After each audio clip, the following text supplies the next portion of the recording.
Bonjour, bonsoir à vous. J'espère que vous vous portez bien. Je me nomme Alexandre Kwam. J'ai pu constater autour de moi, notamment au sein des étudiants, que ces derniers avaient de plus en plus de mal à rédiger un document, notamment à assurer sa mise en forme au moyen d'un éditeur de texte. C'est pourquoi j'ai désiré partager avec eux et avec vous ma modeste expérience du logiciel Microsoft Word. Vous pourrez ainsi, au terme de cette vidéo, je l'espère, assurer la mise en forme de vos documents qui pourraient être des rapports de stage, des cahiers de charges, des comptes rendus et bien d'autres. Je tiens donc à préciser que cette vidéo ne s'adresse pas uniquement aux étudiants, mais à toute personne désireuse d'assurer la mise en forme de son document saisi au moyen du logiciel Microsoft Word, notamment à sa version 2016. Je vous prierai donc d'être vraiment attentif tout au long de la vidéo.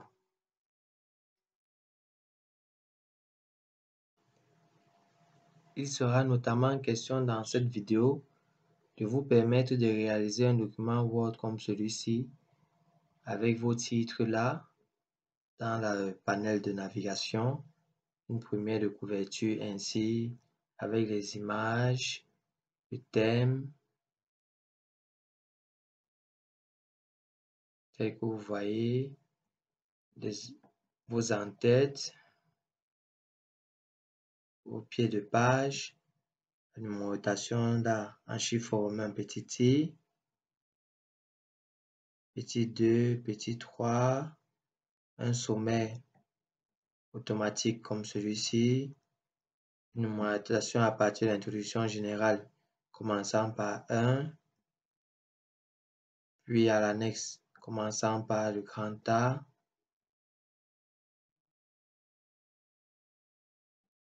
une table des illustrations générées automatiquement, la liste des tableaux, la liste des figures, pouvoir référencer donc tel que c'est là, tableau 1, pouvoir créer des tableaux comme celui-ci, des schémas tels que cet organigramme, avec des titres comme vous voyez là, 44,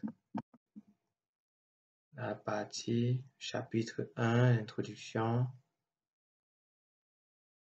pouvoir insérer des images comme ceci,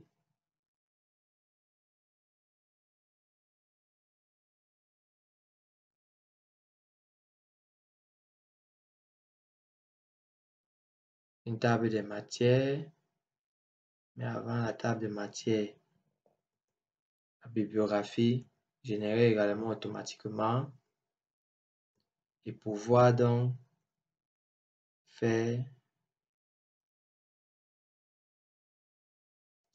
référence donc comme vous voyez là 1 qui indexe donc cet élément de la bibliographie.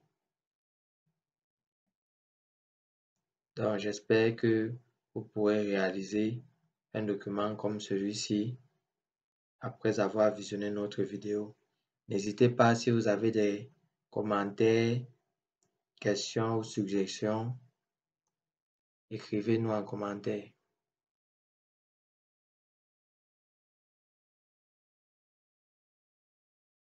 Il sera notamment question dans cette vidéo de vous montrer comment faire la mise en forme document.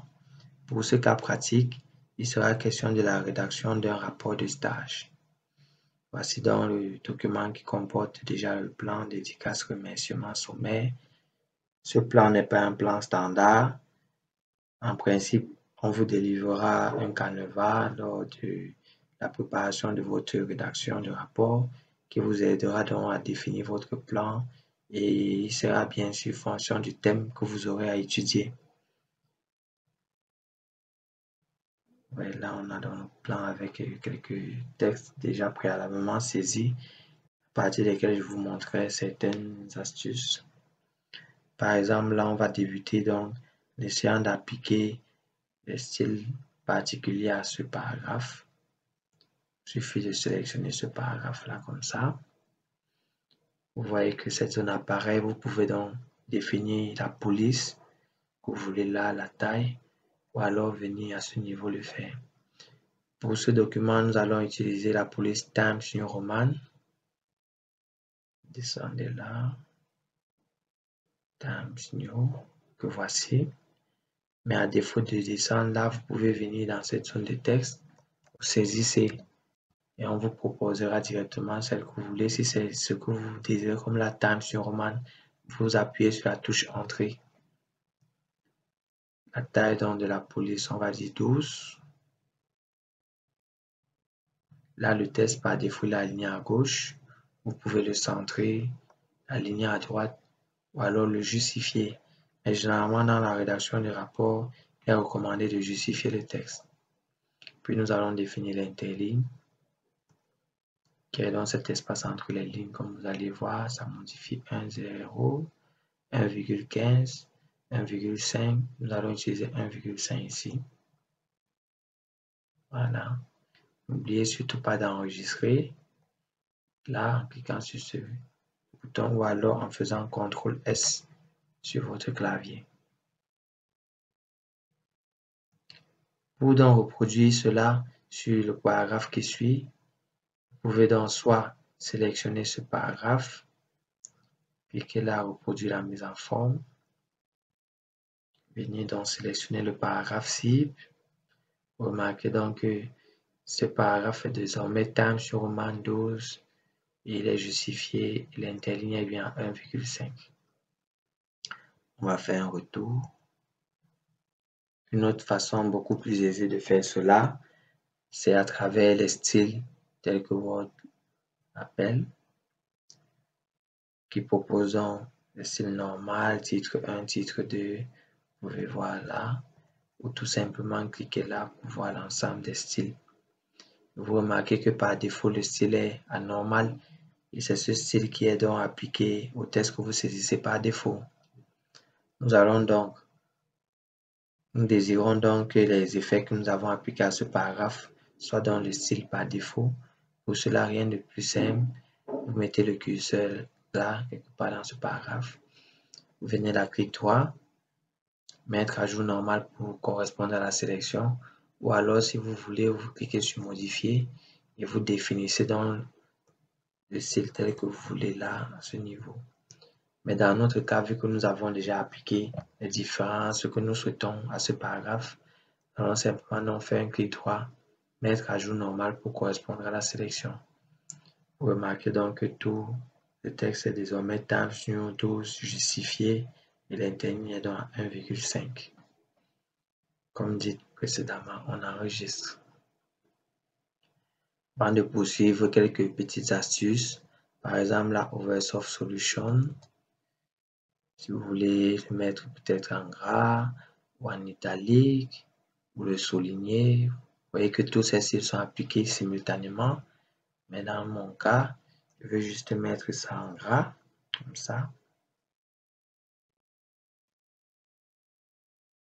On enregistre. Maintenant, on va réellement poursuivre donc avec les styles pour nos différents titres. Avant de s'attaquer à la mise en forme, vous remarquez généralement partie 1, comme vous voyez, introduction, abstract et tout ce qui précède sont généralement des parties en termes de titres, ou alors si on veut grouper les titres, on va les qualifier de parties. Pour cela, on va donc créer un style partie qui correspondra, qui nous servira donc à appliquer sur ces grands titres-ci. Commencer, on fait un saut de page là, pour que l'étiquette soit donc seule là. On vient là, accueil. On peut donc, par exemple, utiliser titre 1 qui est un style qui nous est offert par Word. Remarquez qu'en cliquant titre 1 là, l'étiquette apparaît là à l'onglet titre.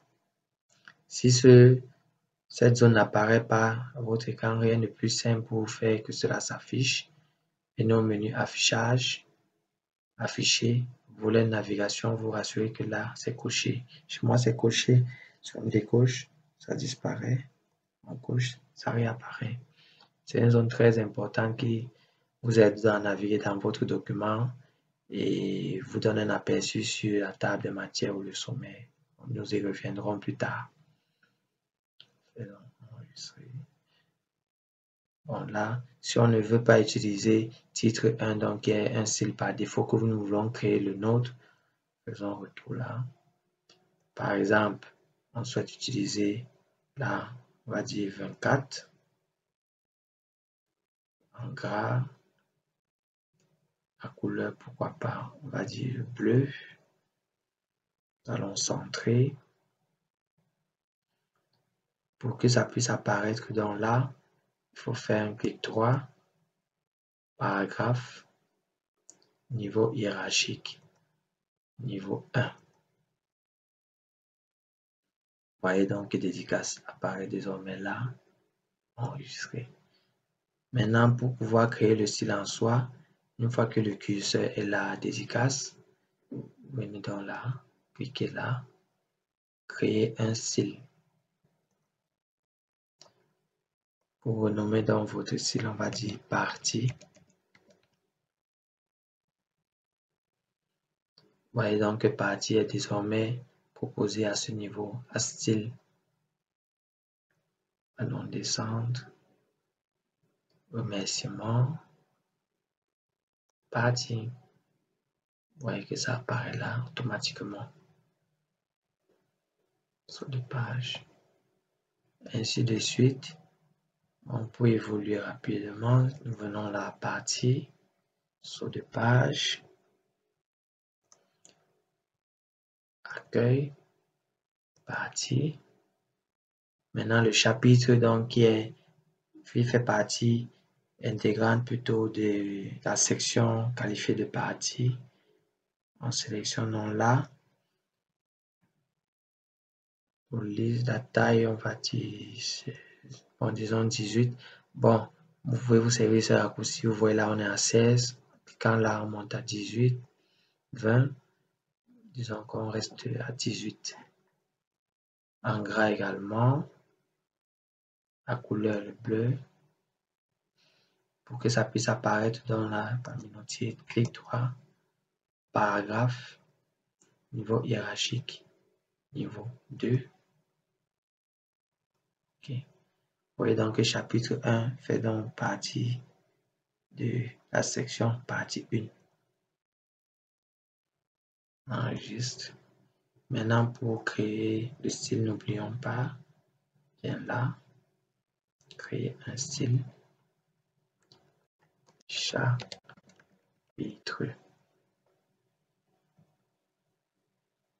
Désormais accessible là. Maintenant, introduction historique. On peut qualifier ça par exemple de sous-titre. On vient là sur introduction. Disons taille 14. En gras. Couleur bleue. Aligné à gauche. N'oublions pas le niveau hiérarchique paragraphe. Niveau 3. Vous voyez donc que l'introduction est contenue dans le chapitre. Maintenant, on crée le style en soi. Sous-titre 1. Pour préciser que si vous faites une erreur lorsque vous voulez renommer votre style, vous pouvez changer en venant là, clic droit, renommer, et puis vous corrigez, vous attribuez le nom que vous souhaitez et vous cliquez sur OK. Historique donc, sous-titre 1 également. Vous pouvez donc, là l'historique, j'aimerais que ce soit un grand 1. Venez dans là, ici, voilà dans le grand 1 là. Historique est dans grand 1. On descend. Situation géographique. Sous-titre 1. Vous voyez que ça apparaît là. Situation géographique dans notre grand 2. Et là, automatiquement, c'est le grand 2. Je crois que jusqu'ici, vous pouvez donc désormais attribuer les styles à chacun de vos titres et voir déjà un aperçu de votre plan à ce niveau-ci. Si vous avez des questions, n'hésitez pas à les poser en commentaire. Nous vous répondrons dans des délais assez raisonnables. Sinon, j'espère que vous arrivez à suivre le rythme. On enregistre ce qui est fait jusque-là. Et donc là, nous allons passer à la prochaine étape de notre tutoriel. J'espère, comme j'ai dit tantôt, que tout est OK pour le moment.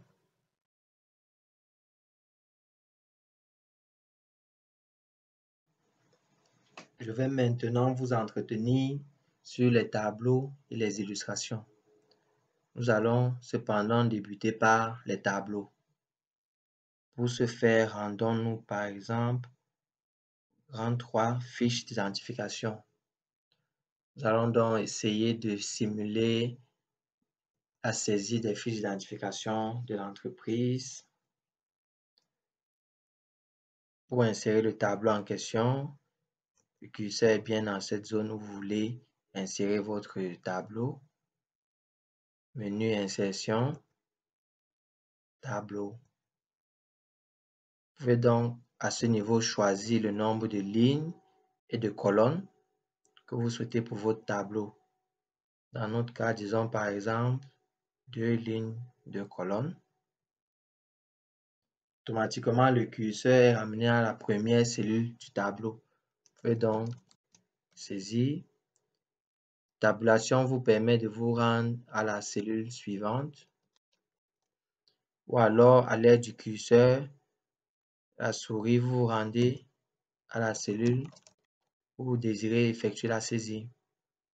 Si vous voulez, pour une raison ou une autre, vider le contenu du tableau, venez là, à l'icône qui apparaît là, à l'extrémité gauche. Ça sélectionne donc. Vous faites donc la touche, vous appuyez la touche supprimer sur votre clavier. Et ça supprime donc tous les éléments contenus dans le tableau. Donc là, nous allons saisir, par exemple, cycle OSS, raison sociale, over soft solution.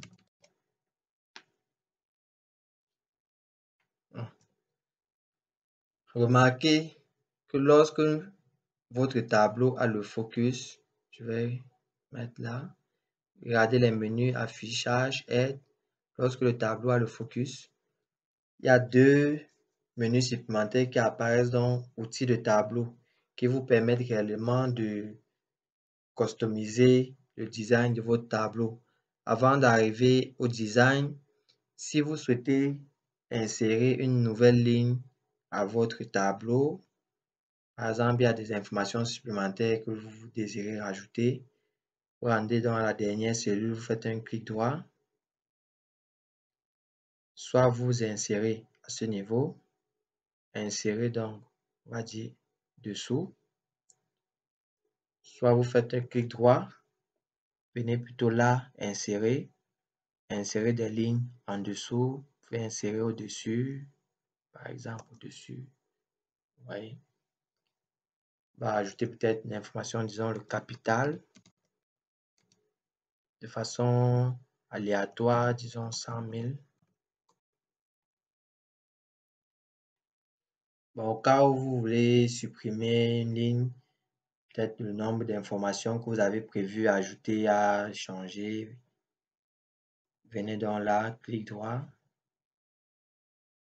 supprimer les cellules. Ou tout simplement, vous venez là, supprimer. On va vous dire donc supprimer les lignes. Si on vient là, supprimer les lignes, vous voyez que ça a supprimé. Une autre façon de rajouter une nouvelle ligne, c'est de vous rendre à la dernière cellule, vous faites tabulation. automatiquement une ligne se crée. Bon, pour supprimer cette fois-ci, nous allons utiliser l'autre option, celle-ci, supprimer les cellules. Venez donc là, supprimer la ligne entière. Supprimer.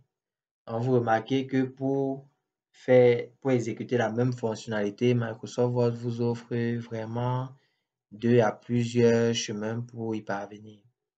Je parlais donc tout à l'heure de customiser l'aspect visuel de votre tableau. Venez là, menu création donc, alors mise en page.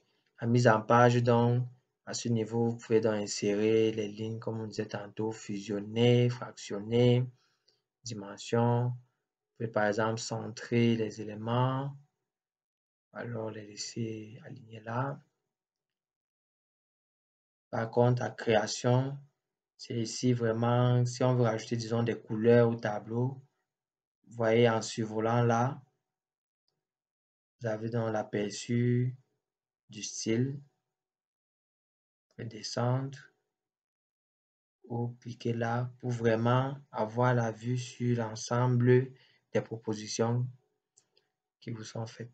Remarquez que c'est sur certaines de ces propositions donc en question, la première ligne a un design différent des autres. Choisissons par exemple ceci, parce qu'elle est réservée la plupart du temps à l'en-tête. Mais dans notre cas de figure, cette première ligne ne représente pas la ligne des en-têtes. Pour donc corriger cela, vous rendez à ce niveau ligne d'en-tête, vous voyez c'est coché, cliquez pour décocher. Maintenant, tout notre tableau a donc le même effet. N'oublions pas d'enregistrer au fur et à mesure que nous apportons des modifications.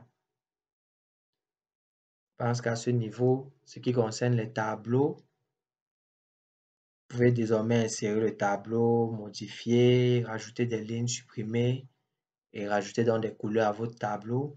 Et je vous invite réellement à parcourir dans ces options vous-même et c'est ainsi que vous apprendrez de nouvelles fonctionnalités. Nous allons poursuivre avec les illustrations.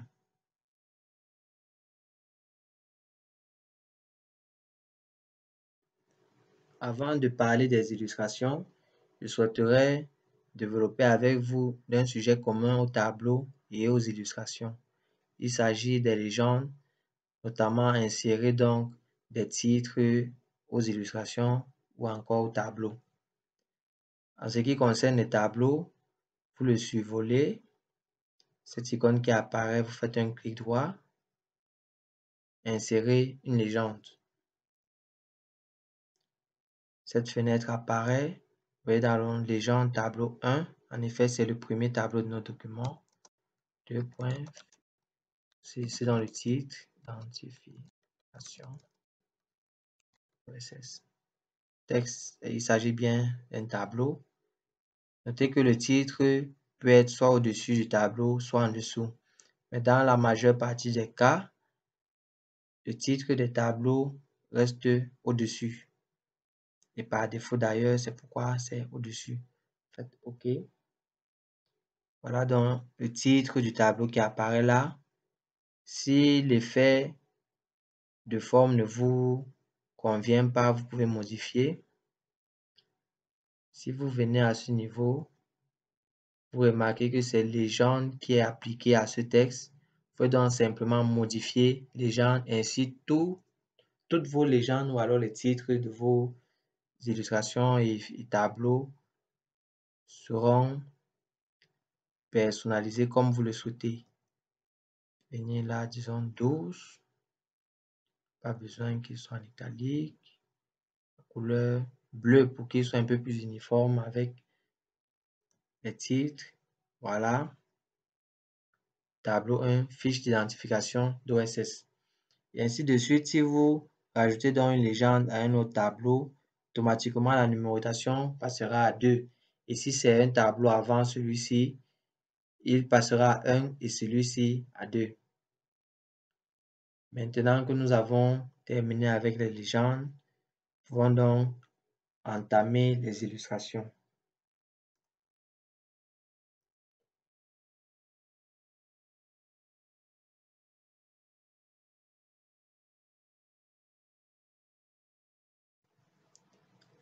En ce qui concerne donc les illustrations,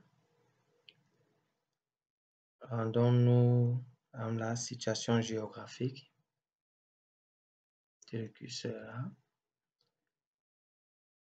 Les illustrations concernent plusieurs éléments. Si vous rendez au menu Insertion, vous voyez là illustration, il y a des images, images en ligne, des formes, Smart Art, graphique, les captures. Nous allons débuter donc avec des images.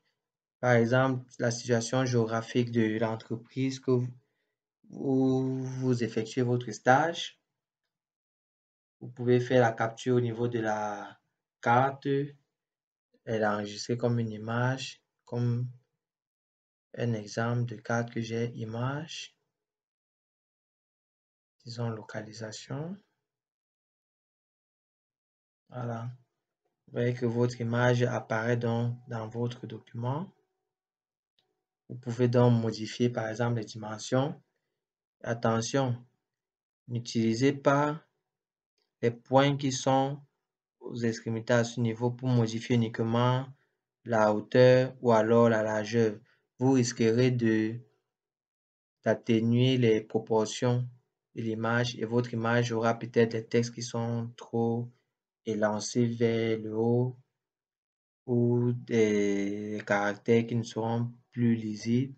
Donc le mieux c'est de modifier à travers les extrémités de votre figure, à savoir celle-ci, celle-ci, ça et ça également. Ainsi, en modifiant donc l'image, automatiquement la hauteur et la largeur changent simultanément. Ainsi, vous avez une image qui reste proportionnelle. Oui. Là, pareil. Là, pareil. On va un peu arrondir. Vous voyez que l'image à ce niveau est assez figée. Vous ne pouvez pas la déplacer. Rien de plus simple pour corriger cela. Venez la organiser. Position. Vous pouvez donc centrer gauche en haut. Dans notre cas, nous sommes en fin de page. Nous allons donc centrer là en dessous.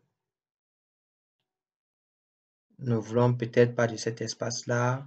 Remarquez que cette fois-ci, vous pouvez donc, comme je disais tantôt, modifier donc, déplacer votre image en haut, en bas, à gauche, à droite.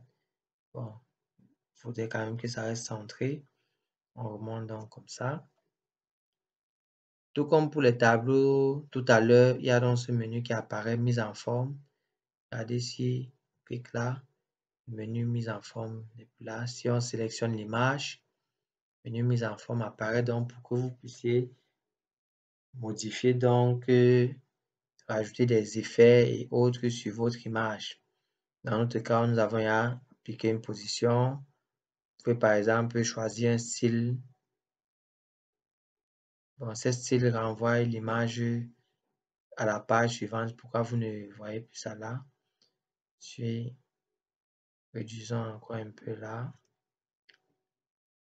Voilà, maintenant vous voyez. Vous pouvez par exemple cliquer là. Vous choisissez le style qui vous convient.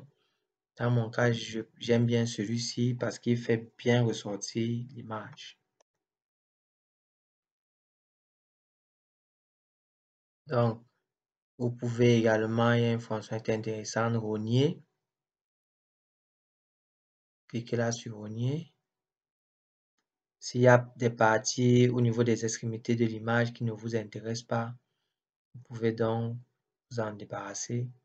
Une fois de plus, si vous voulez rester proportionnel, vous pouvez modifier rogner à ce niveau. À défaut, là, comme il s'agit réellement de se débarrasser des zones comme vous ne voulez pas, ça peut être des éléments qui sont uniquement à gauche, à droite, bref. Selon le cas de figure, vous utiliserez ce qui vous convient le mieux. Une fois que c'est fait, vous pouvez donc valider sur Entrée sur votre clavier, tout simplement.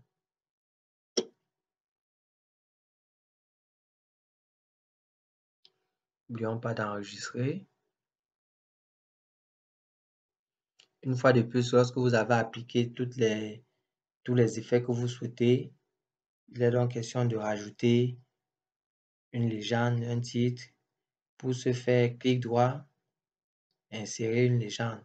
Ou alors, lorsque vous sélectionnez votre image, vous allez au menu référence et vous faites là donc insérer une légende. C'est pareil également pour les tableaux.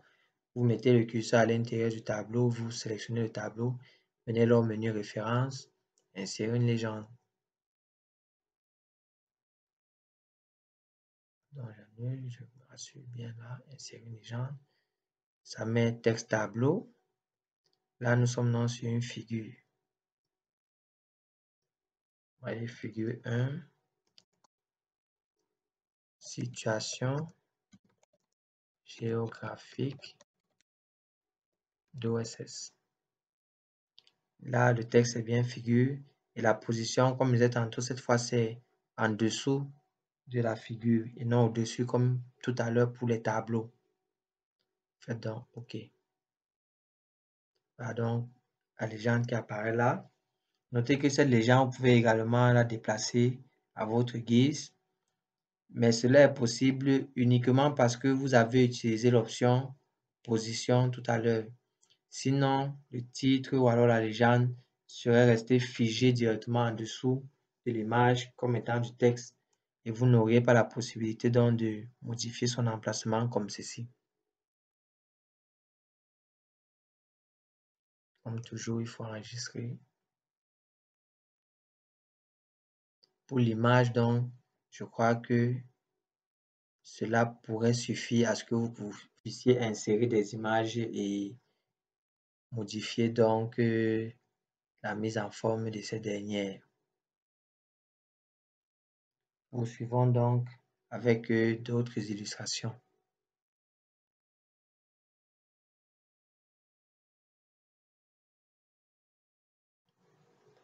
Abordons maintenant les formes. Rendons-nous par exemple organigramme. Nous avons besoin d'espace, insertion, sur des pages. Par exemple, à l'aide des formes, je vais réaliser un organigramme. Cela vous aidera donc à voir comment vous pouvez manipuler les formes pour d'autres besoins que vous aurez. Menu insertion donc forme. Voilà différentes formes donc.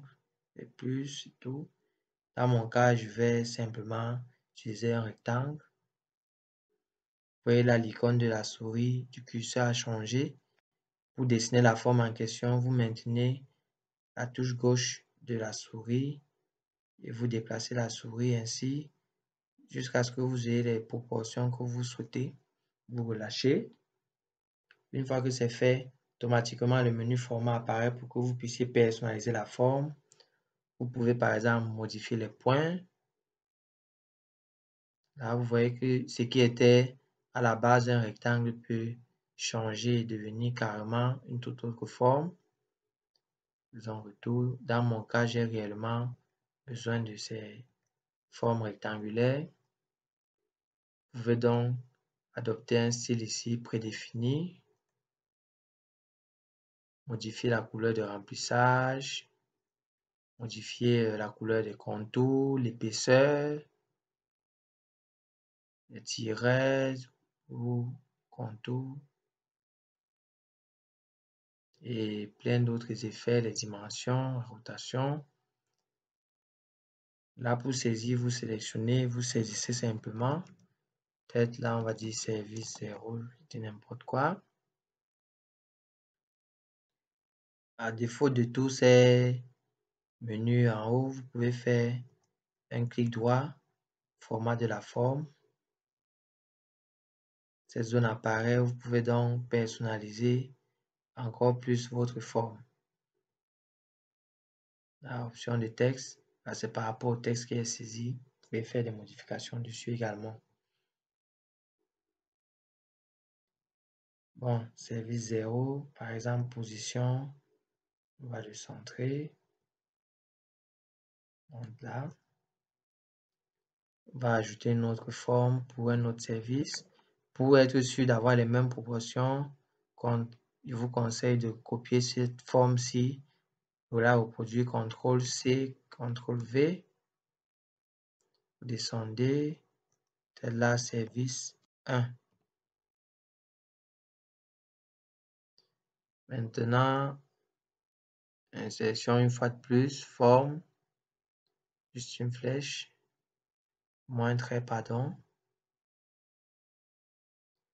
Là, pour être sûr, puisque j'ai besoin d'un trait qui sera droit, ou vertical, vous maintenez dans la touche Shift. Ça vous rassure donc que votre trait sera bel et bien droit. Vous relâchez donc. Voilà. Là également, vous pouvez personnaliser cette forme. On va ajouter peut-être un peu plus d'épaisseur. Voilà, comme ça. Vous pouvez donc poursuivre ainsi, enregistrer au fur et à mesure. Une fois que vous aurez votre organigramme ou bien la forme, le schéma que vous voulez réaliser, il sera intéressant de grouper. Pour le faire, il faut sélectionner. Pour ça, par exemple, si vous essayez de sélectionner comme ça, vous voyez que vous avez du mal à réellement sélectionner les formes. C'est beaucoup plus les textes qui sont sélectionnés ainsi. Pour cela, pour sélectionner les formes, donc ici, sélectionner les objets. Là, vous pouvez donc sélectionner ainsi. Cette forme-ci n'est pas sélectionnée. Vous pouvez maintenir la touche CTRL. Vous voyez le plus qui apparaît, c'est pour rajouter ça à la sélection. Vous cliquez. Voilà, c'est rajouté à la sélection. Donc, à défaut de sélectionner là, pour sélectionner ainsi, on annule sélectionner là. Vous pouvez par exemple sélectionner les objets l'un après l'autre là. Maintenez la touche CTRL. Sélectionner. Sélectionner. Une fois que tout est sélectionné, vous faites donc clic droit. Vous avez là l'option grouper. Une fois que vous groupez, toutes vos formes donc ne forment plus qu'un seul objet que vous pouvez par exemple déplacer là. Mais malgré qu'il ne forme qu'un seul objet, vous pouvez tout de même appliquer un effet particulier à une des formes qui constituent l'ensemble du schéma. En sélectionnant comme ça, par exemple, format, vous voyez que là, ça ne s'applique qu'à la forme que j'ai sélectionnée.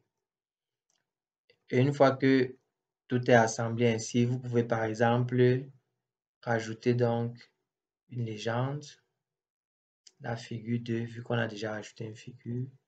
Vous aurez pu également faire le clic droit, insérer la légende, peut-être organigramme.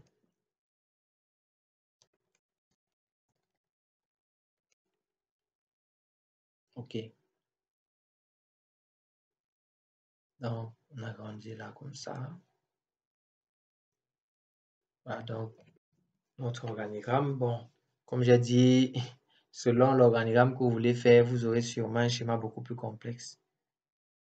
Bon, supprimons tout cela. Je supprime en fait parce que lorsqu'il s'agit de schémas particuliers tels que des organigrammes, Word a une notion, menu insertion, toujours des illustrations qu'ils ont qualifiées Smart Art, qui vous permet donc ainsi de rajouter des schémas vraiment complexes avec une simplicité dans la manipulation ou dans la personnalisation de ces schémas. Vous avez les processus, vous voyez, un kit d'un process à l'autre, les cycles. Vous voyez, c'est des schémas prédéfinis comme ça. Dans notre pyramide, matrice et autres. Dans notre cas, c'est hiérarchie, c'est une hiérarchie du moins. Et je sélectionne là, vous avez l'aperçu de la forme là. Choisissez peut-être là, OK. Vous voyez que automatiquement là, vous pouvez donc modifier les textes là. service, peut-être c'est pas 0, ainsi de suite. Tout simplement venir à ce niveau, sélectionner pour modifier.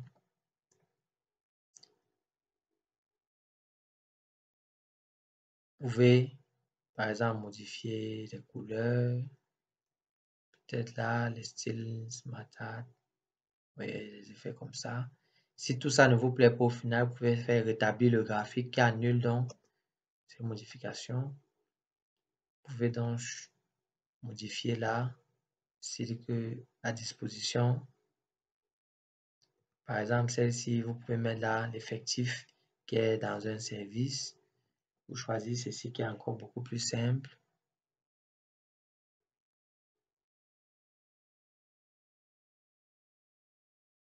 Vous voyez, vous pouvez donc réellement utiliser cela pour reproduire donc l'organigramme que vous voulez, service 2, de la service 1, service 3, ainsi de suite, ainsi de suite.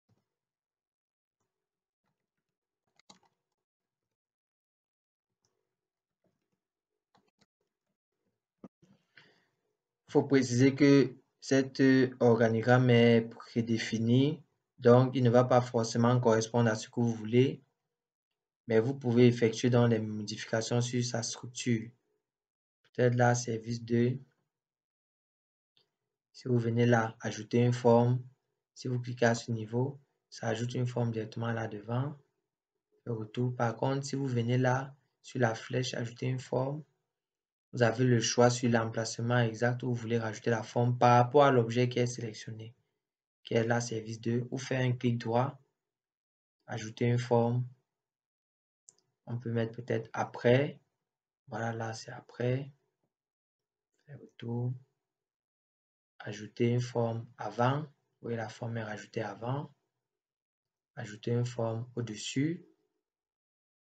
Donc, c'est réellement selon votre cas de figure en dessous, selon ce que vous voulez faire, que vous allez savoir exactement. Assistant peut-être, service 2, peut-être adjoint, je dis n'importe quoi. Voilà. Par exemple, vous supprimez un service qui n'existe peut-être pas, supprimer sur le clavier. Donc, toutes ces modifications jusqu'à ce que vous obteniez l'organigramme que vous souhaitez. Et une fois que c'est fait, là encore, vous pouvez donc venir, référence, insérer une légende, figure de organigramme.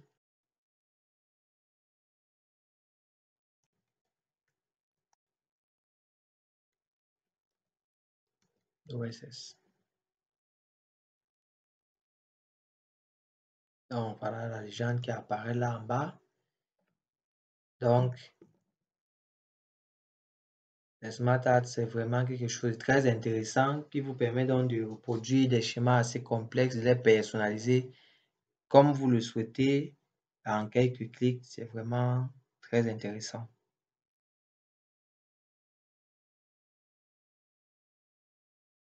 Toujours enregistré.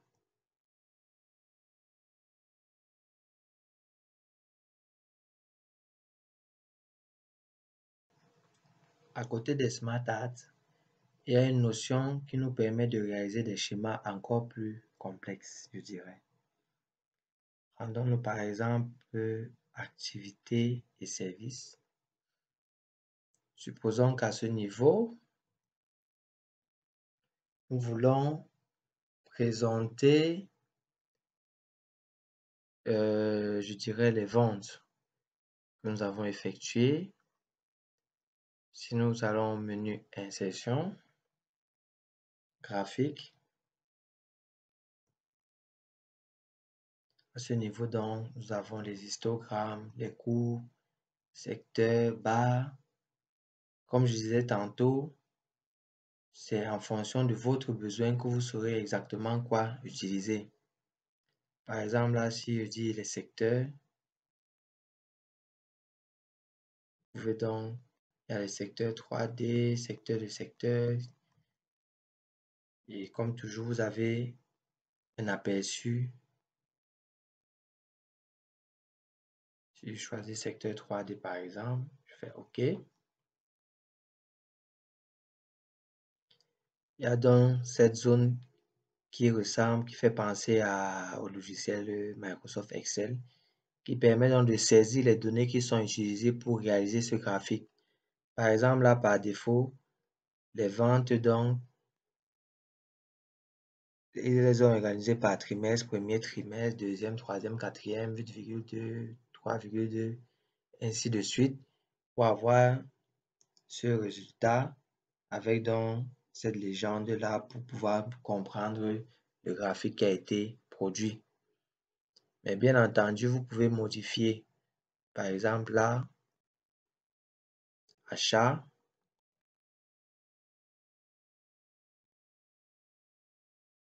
Vous voulez peut-être aller au-delà des 4 trimestres, 5e trim. Ajouter peut-être là 2, c'est pas moi, 8. Attention. Voilà, pour que ce soit bien uniforme. Automatiquement, vous voyez que les modifications sont prises en compte. Là, voilà le 5e trimestre qui s'est affiché là. Vous pouvez donc modifier ainsi les libellés si ça ne correspond pas à ce que vous voulez, ainsi que les valeurs. Une fois que c'est bon, vous fermez. Vous pouvez enregistrer. Là également, il y a donc deux menus création, format. Format, généralement, c'est pour modifier l'aspect, on va dire, visuel. Or, création aide donc au niveau de la construction du graphique, même au niveau des données. Bon, là également, il y a le pack de couleurs que vous pouvez changer. Il y a l'aspect graphique, vraiment. Là, vous voyez, cette fois-ci, vous avez les pourcentages en plus. Donc, vous choisissez vraiment ce que vous voyez là. La légende, ça sort directement là. Choisissez ce qui vous plaît.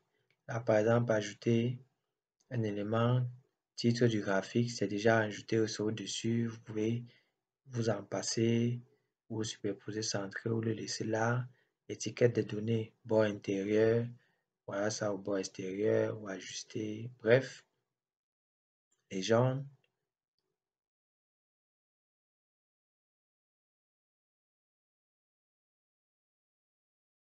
Disposition rapide, les pourcentages, par exemple. Si vous souhaitez modifier les données, vous pouvez donc venir là, modifier les données, ou un clic droit, c'est vous qui voyez. Là, ce plus également permet rapidement d'afficher ou de masquer les éléments. Là, le titre, par exemple, si on veut le masquer, là, on l'affiche. Là, donc, c'est toujours les styles. Bref, si on veut modifier les données à un moment donné, vous revenez donc cliquer là, modifier les données. Cette page réapparaît. Vous pouvez donc modifier les données à votre convenance. Par exemple, là, à côté des achats, on souhaiterait mettre directement les ventes aussi. Achat peut-être 8,2, je dis n'importe quoi. Là, on met vente 5, peut-être 4. Là, achat, on remonte peut-être à 10,8. Là, on redescend à 6. Disons à 2. Là, peut-être on monte légèrement à 4. Là, on redescend à 1. C'est vraiment les données aléatoires, hein. Les ventes. Remarquez donc que les ventes ne s'affichent pas là parce que les secteurs, en principe, le graphique qu'on a choisi permet d'afficher uniquement un axe d'information. Avant de poursuivre, si on vient là à format, vous voyez que au niveau du style, on est sur le titre du graphique et si on fait des modifications, c'est uniquement au niveau donc du titre là qu'elles seront prises en compte. Vous voyez là, on peut donc modifier zone de traçage, série achat, pour les étiquettes de données. Vous pouvez m'ajouter une forme dessus. Peut-être décider que ça sera dans quelque chose, on va dire, comme ceci. Vous voyez donc, vous pouvez vraiment customiser, personnaliser ça à votre convenance. On revient à création. Tout à l'heure, on a donc ajouté les ventes. On peut donc modifier le type de graphique. Là, je crois l'histogramme. Oui, histogramme coupé, empilé. Donc, vous avez vraiment le choix. Je choisis peut-être ça 3D. Vous voyez que maintenant, nos deux axes sont là, les achats et les ventes. Donc, une fois de plus là, vous pouvez modifier les styles là ou directement ici. Donc, c'est vraiment à vous de voir ce qui convient le plus à ce que vous désirez.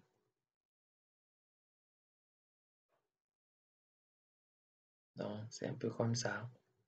Toujours enregistré.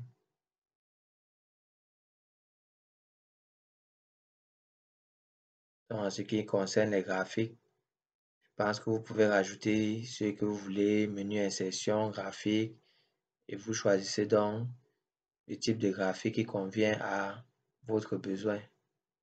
Il y en a vraiment plusieurs. Donc, c'est à vous de faire le choix et d'éditer les données là à votre convenance. Ce niveau, mettre les libellés qui conviennent,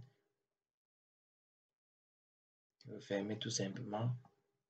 Et puis, vous aurez votre graphique comme vous le souhaitez avec vos données pour ressortir une information pertinente que vous souhaitez pour vos différents lecteurs.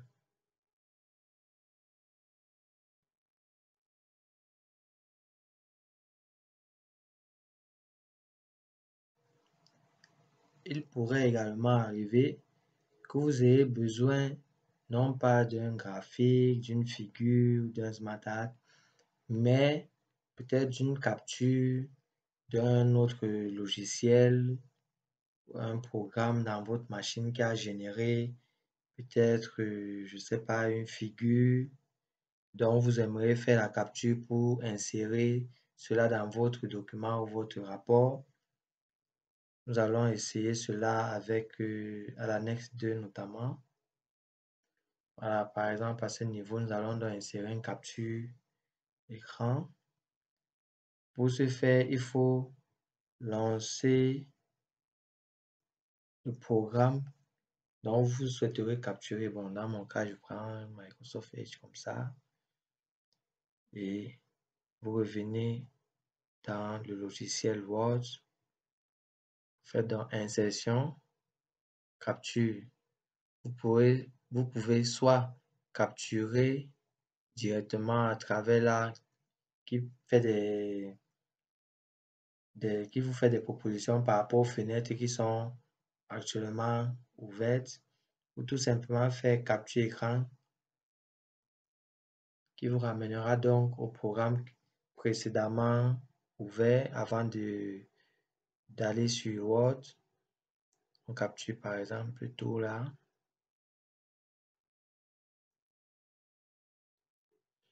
Voilà par exemple donc une capture qui est faite là, on peut agrandir pour que ce soit un peu plus lisible. Bon, nous reviendrons là-dessus pour vous présenter notre notion derrière. Pour le moment, contentons-nous d'appliquer une position disons, centrer là. On peut remonter un peu. Là, on choisit cet effet. Non, pas celui-là, attention. Voilà, celui-ci. Bon, on peut se limiter à ça. On roule, apparemment, en bas là, ça a pris un peu.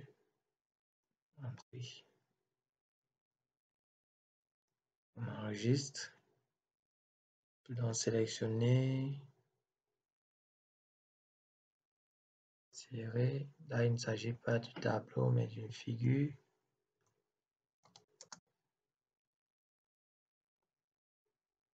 Capture de navigateur, par exemple. OK, ça apparaît là en dessous. On enregistre. Donc, c'est ainsi que vous pouvez donc faire les captures. Comme j'ai dit, il vous suffit d'aller ouvrir le programme dont vous voulez faire la capture et vous rediriger directement sur Word. Insertion, capture. Il y a des captures d'applications ouvertes ou alors vous cliquez tout simplement là. Je crois que vous pouvez désormais donc insérer des captures dans vos documents Word.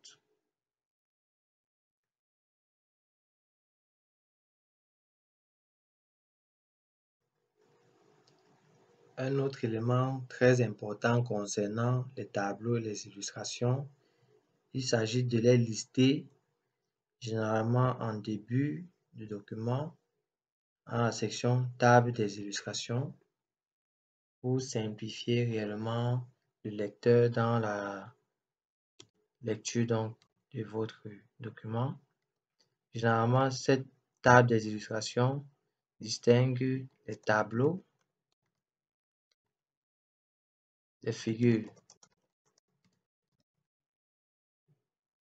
Je vais donc mettre liste des tableaux, liste des figures. Sélectionne par exemple là. On met en gras. On augmente un peu la police. On souligne. On produit la mise en forme. On fait de même là. Attention. Annule. On sélectionne uniquement la zone de T1.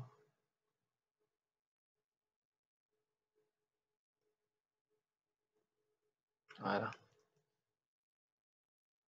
Entrée. Liste des tableaux. Pour donc générer cette liste, vous rendez donc au menu référence. Dans cette même zone légende qui vous permettait d'insérer une légende, vous faites donc clic là, insérer une table des illustrations. Là, on est bel et bien sur liste des tableaux. OK. À légende, donc, on laisse bien tableau. Sinon, on aurait sélectionné autre chose. Vous avez la possibilité au niveau du format de choisir des formats prédéfinis. Vous voyez là, à l'aperçu. Là, c'est l'aperçu web. Là, c'est l'aperçu avant impression. Soigner, vous voyez donc ça change. Si l'un de ces formats vous convient, vous pouvez utiliser à défaut, vous mettez depuis le modèle. Ainsi, vous pouvez donc venir sur modifier. Là, modifier. Vous configurez donc la police, la taille en gras italique, comme vous souhaiterez que votre table des illustrations s'affiche. Bon, là, je vais laisser Times New Roman 12.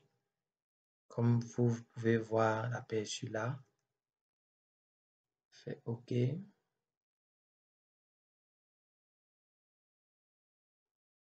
OK. Là, caractère de suite, on met donc les points. Inclure texte et numéro, c'est coché. Si vous décochez, regardez bien tableau 4, 2 points.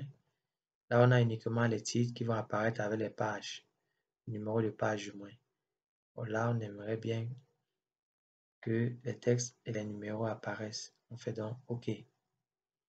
Voilà donc la liste de nos tableaux. Vous venez là à figure. On répète l'opération. Sauf que cette fois-ci, à légende, on choisit figure. On fait OK. Voilà donc nos figures. Voilà nos tableaux.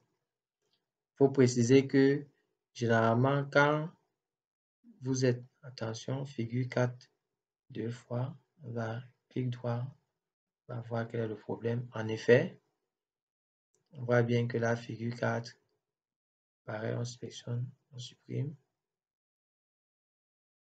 On vient dans la référence, insérer une légende, figure, eh bien figure 4, capture du navigateur, on fait OK, on enregistre. Si on remonte dans la table des illustrations, vous voyez que figure 4 apparaît toujours 2 fois. Il faut donc mettre à jour. Pour cela, vous faites un clic droit, mettre à jour les champs. Vous voyez donc automatiquement la deuxième référence figure 4 a disparu parce que la liste a bel et bien été rafraîchie. Pareil pour les tableaux. Par exemple, si on va là, tableau 2, clic. Voilà le tableau 2 qui est donc vide.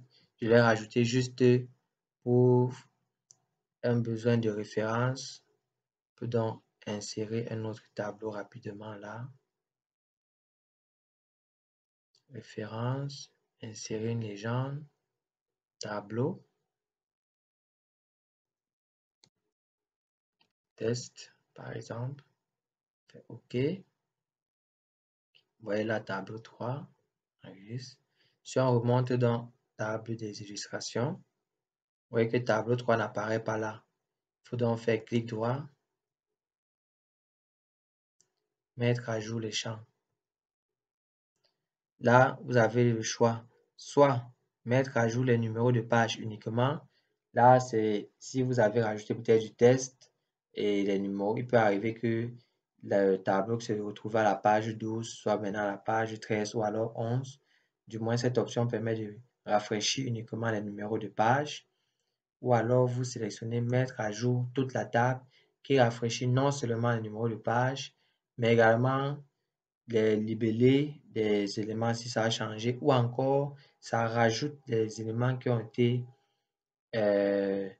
rajoutés après que la table des illustrations soit insérée, ou alors ça supprime des éléments qui ont été retirés. Donc mettre à jour toute la table, OK. Vous voyez donc que tableau 3 apparaît bel et bien dorénavant. On enregistre. Donc, à la fin de la rédaction de vos documents, il faut toujours venir rafraîchir ces deux éléments-ci pour être sûr qu'ils seront réellement à jour. Toujours enregistrer quotidiennement, comme dit.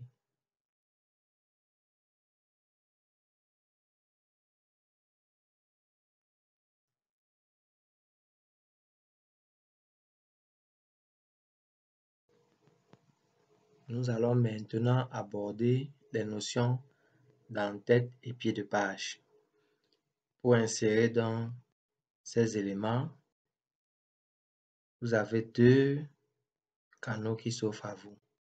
Premièrement, vous vous rendez au menu Insertion, En-tête. Vous sélectionnez donc une en-tête parmi celles qui s'offrent à vous. Disons que nous allons sélectionner celle-ci. Et là, nous allons rédiger donc le titre du document ou alors le thème de notre rapport.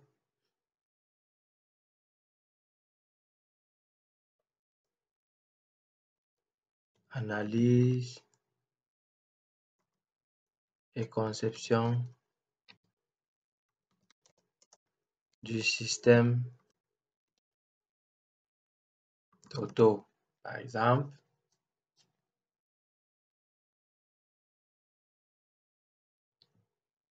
et là, nous pouvons appuyer sur ce lien pour nous rendre au pied de page. On peut donc directement venir à ce niveau, pied de page, pour insérer un pied de page. À défaut, fermez l'entête et le pied de page. Pour accéder à ces éléments, pour les éditer, vous pouvez soit vous rendre à l'entête d'une page ou au pied d'une page et vous double-cliquez dans l'un de ces deux éléments. Automatiquement, donc, vous pouvez y accéder et ce menu apparaît vous permettant d'insérer un pied de page ou l'entête. Vu que nous avons inséré l'entête, passons maintenant au pied de page. Nous allons, par exemple, insérer celui-ci. Puis nous allons tout simplement modifier.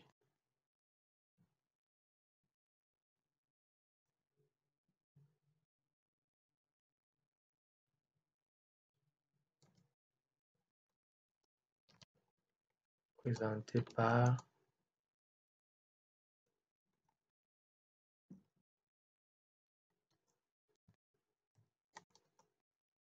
étudiant en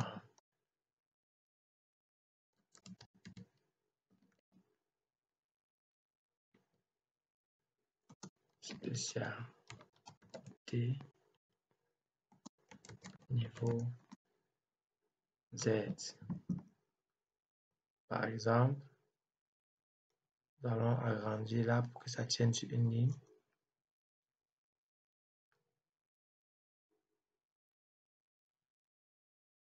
Si vous ne voulez pas que ce soit purement en majuscule, vous sélectionnez ainsi accueil.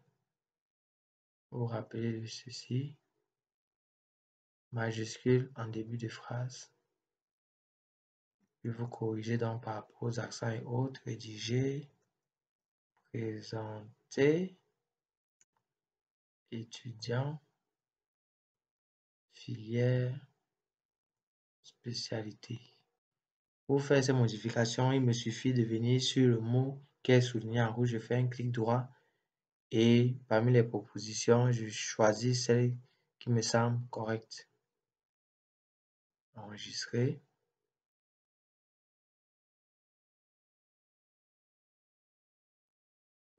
Création. À défaut de cliquer là pour fermer, il me suffit de double-cliquer en dehors de l'entête ou du pied de page. Automatiquement, je suis renvoyé dans le document. Vous voyez que là, on a bel et bien notre pied de page et notre en-tête. Si nous réduisons le zoom ainsi, voyons que ça apparaît sur tous les documents, sur toutes les pages, pardon. Attention, table des illustrations, il y a un souci.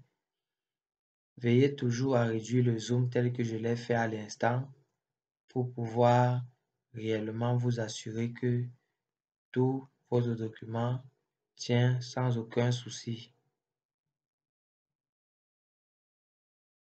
Tout à l'heure, il y avait problème sur, je crois, table des illustrations. Apparemment, c'était juste un effet visuel.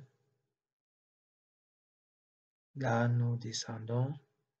Il y a bel et bien l'entête et le pied de page sur toutes nos pages. Voilà, et nous enregistrons.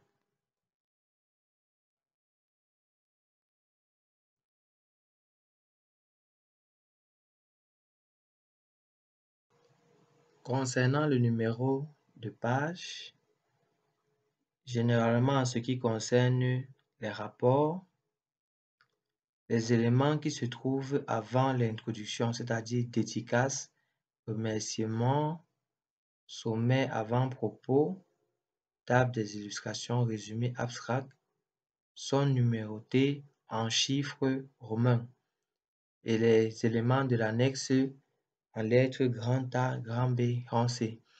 Il est donc question pour moi de vous montrer comment cela se fait.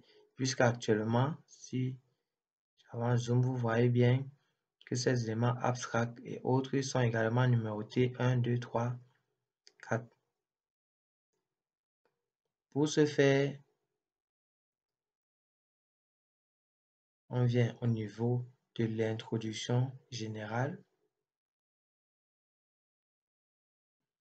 Généralement, je préfère effacer ainsi pour me rendre à la page précédente, sachant que c'est à partir de introduction générale que la numérotation de page est censée reprendre de 1, 2, 3 normalement. Je vais donc au menu mise en page et là, vers saut de page, le curseur est bien devant introduction générale, saut de page. Là, je vais à page suivante. Je clique. Là, en principe, il y a une nouvelle section à partir de l'introduction générale. Pour le moment, je vais à l'accueil et je remets le style de l'introduction générale partie. Voilà. Là, je peux double-cliquer donc là au pied de page. Automatiquement, je vais là, numéro de page. Ou je viens là, au niveau du numéro, clic droit. Format de numéro de page. Et là, comme j'ai dit, à ce niveau, c'est numéroté en I petit, en chiffre romain. Choisis donc là. Et je valide sur OK. Vous voyez donc automatiquement, à partir de dédicace, c'est donc là, petit I, remerciement, petit 2, en chiffre romain, petit 3, ainsi de suite, jusqu'à l'introduction générale, où je suis dans la 8, et vous pouvez remarquer donc ici, pied de page, section 2,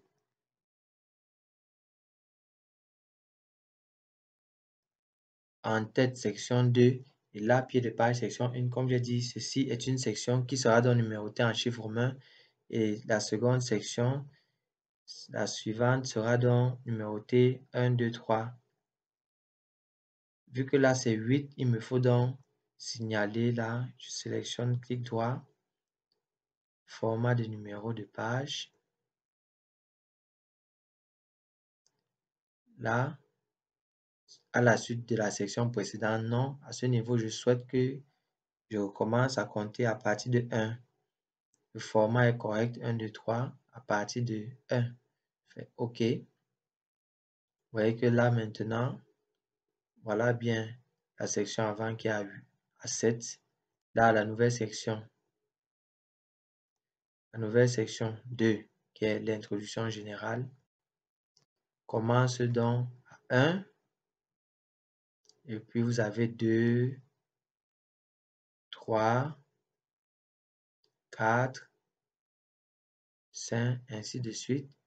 On peut donc se rendre au niveau de l'annexe. Comme j'ai dit, les annexes, quant à eux, sont numérotées grand A, grand B. Là, on a bien 14. L'annexe 1 donc doit être grand A. Nous répétons l'opération de tout à l'heure. On vient devant l'annexe. Back. Voilà. Je remets à ce niveau. Sachant que l'annexe 1 sera dans le début de la prochaine section. On va dans mise en page, saut de page, page suivante. Et là, on applique donc le style chapitre à l'annexe 1. Là, on a bien notre 14 à l'annexe. Annexe 1, quant à lui, on vérifie. C'est bien 1. Sauf que, comme j'ai dit, on veut grand A, on double-clique donc. Sélectionne là, clic droit. Format des numéros de page. Format de numérotation, c'est bien maintenant A, B, C.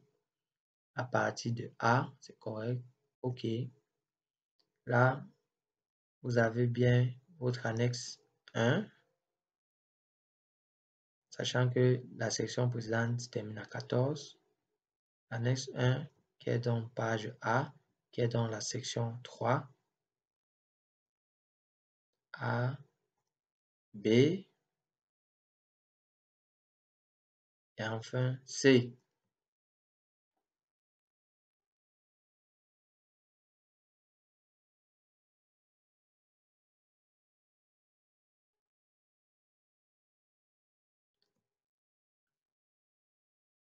Là, c'est la table de matière. Si votre document possède une table de matière, je vous conseille à ce niveau de mettre la table de matière également sur sa section parce que là, ça ne sera plus numéroté A, B, C. On rentre. Une fois de plus, mise en page, saut de page, page suivante. Cette fois, on va accueil, partie. Là, on est plutôt à A. On sélectionne. Format. Ça redevient 1, 2, 3. À partir de... Vu que le document se termine à 14 et qu'on a A, B, C, généralement, ce que je fais, c'est que je somme. On a donc 14. A qui représente 15. B, 16. C, 17. Là, on doit donc commencer à 18.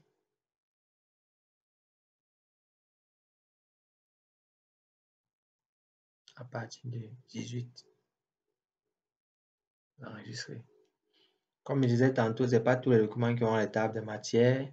Selon le carnet-vent, on vous expliquera si vous en avez besoin ou si vous allez juste vous contenter du sommaire.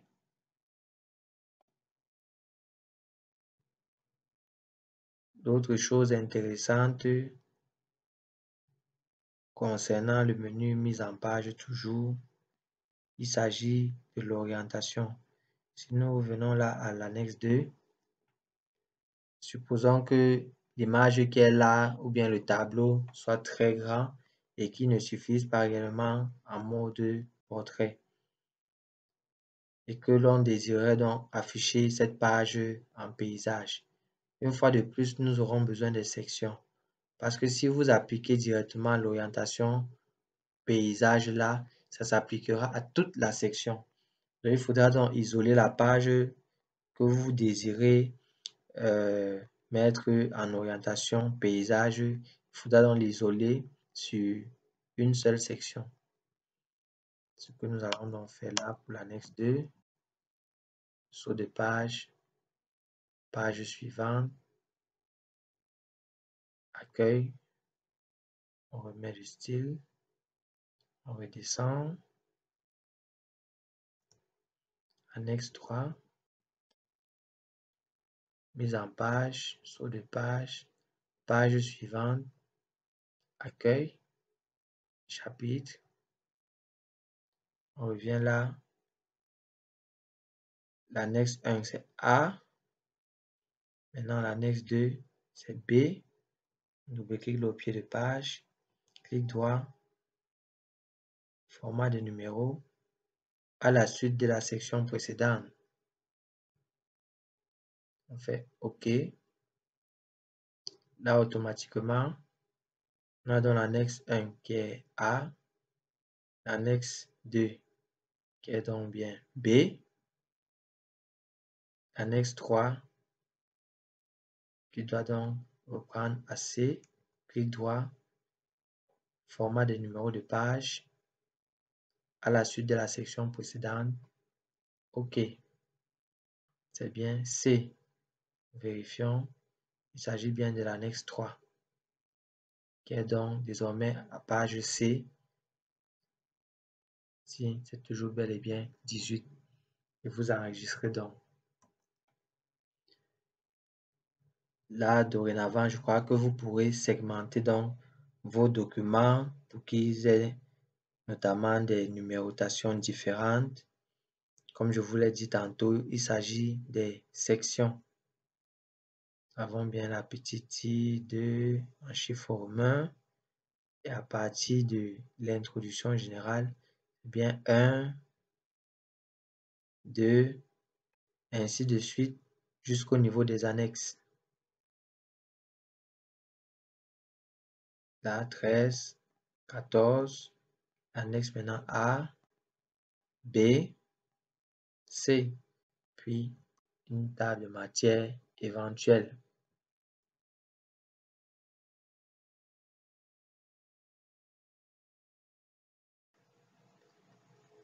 Une fois l'annexe 2 isolée sur sa section, double-clic là pour vérifier, section 3, annexe 2, section 4, section 4 et là, section 5, nous pouvons donc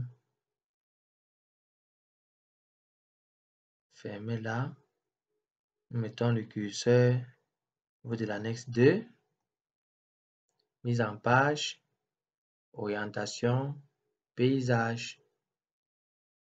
Remarquez donc que la page de l'annexe 1 reste en portrait, ainsi que la page de l'annexe 3. Comme je vous l'ai dit tantôt, l'orientation est propre à une section uniquement et vu que nous avons isolé l'annexe 2 sur une seule section, c'est pourquoi nous pouvons appliquer une orientation qui est donc dans le cas d'espèce paysage et cette orientation ne s'applique uniquement qu'à l'annexe 2. On enregistre et on peut donc poursuivre notre travail, notre rédaction.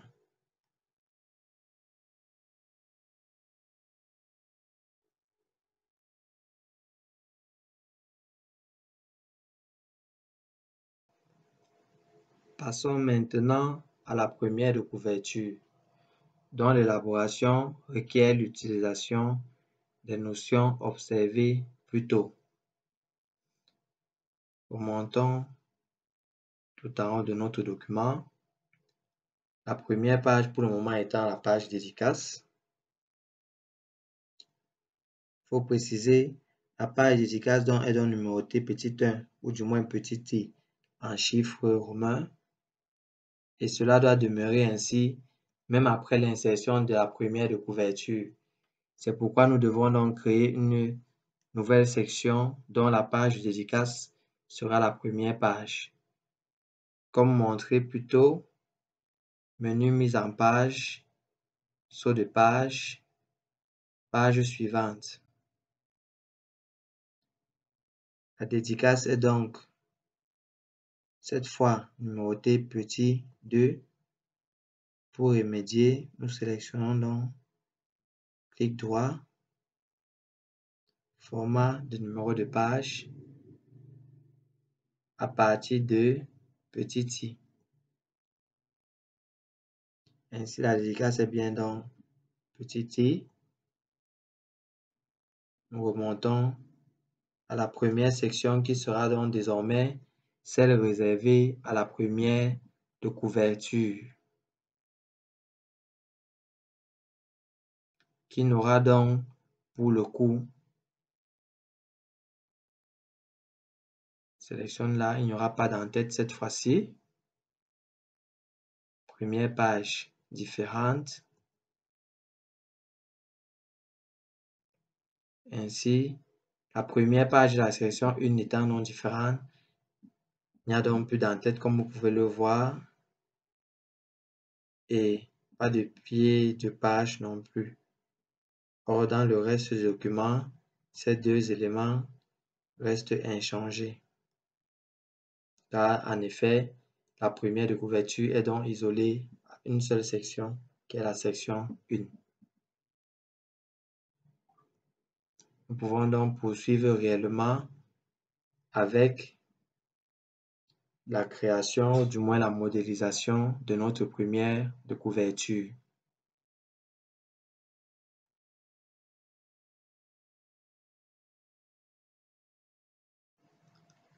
Dans le cadre de la rédaction des rapports de stage, il est généralement remis aux étudiants un modèle de première de couverture sur lequel ils doivent s'appuyer pour réaliser leur propre première de couverture. Ici donc, il est question pour moi de vous montrer comment reproduire certains éléments à travers les outils que Microsoft Word met à notre disposition. Et ainsi, vous serez à mesure par la suite de reproduire ou alors même de personnaliser les modèles de première de couverture qui vous seront donc remis. Je vais notamment commencer avec la bordure. En effet, généralement, les premières de couverture, ou du moins la page qui les comporte, possède une bordure. Pour insérer la bordure en question, menu création, allez là, bordure de page. Là, c'est aucune, c'est pourquoi il n'y en avait pas. Choisissez encadrement. Vous avez donc les styles de bordure là, avec l'aperçu à ce niveau.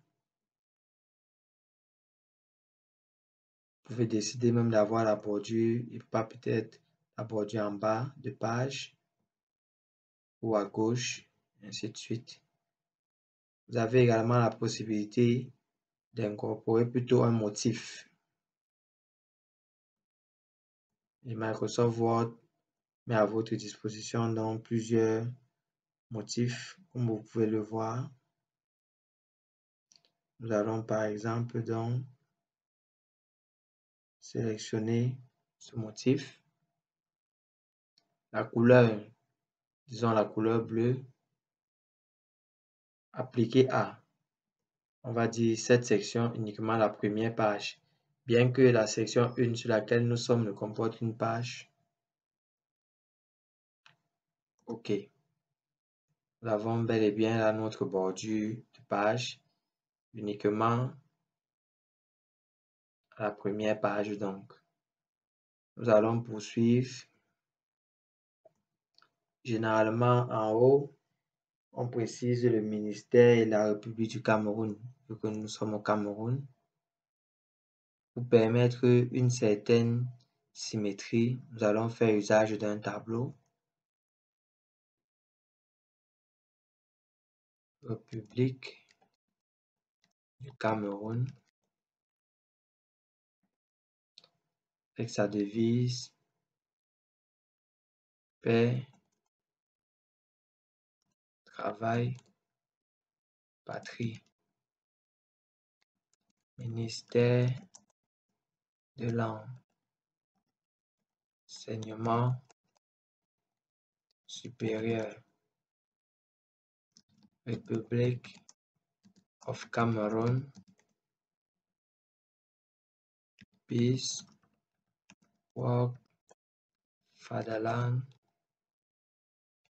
Ministry of Higher Education. Décidons par exemple de mettre ceci en gras.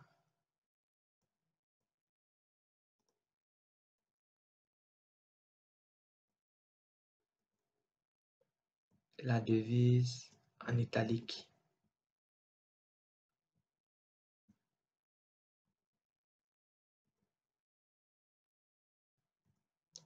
Au niveau de la mise en page, on centre en haut. Pour couvrir un peu plus d'espace, allons agrandir le tableau comme ceci.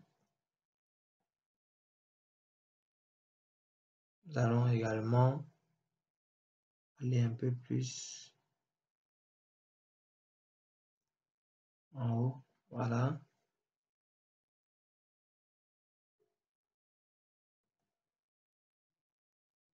En plus de cela,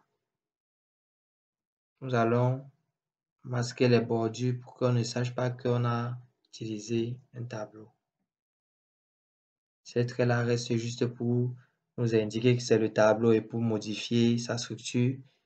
mais ils ne seront pas visibles. Par exemple, si on va à menu fichier, imprimer, remarquez que ces traits donc apparaissent ne sont pas visibles.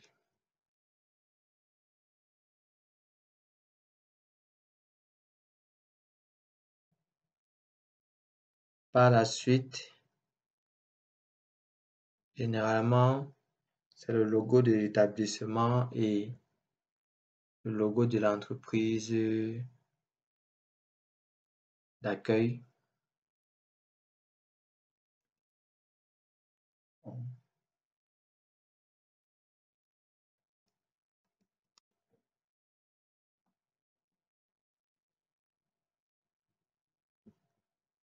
Menu insertion, image. On va supposer que là,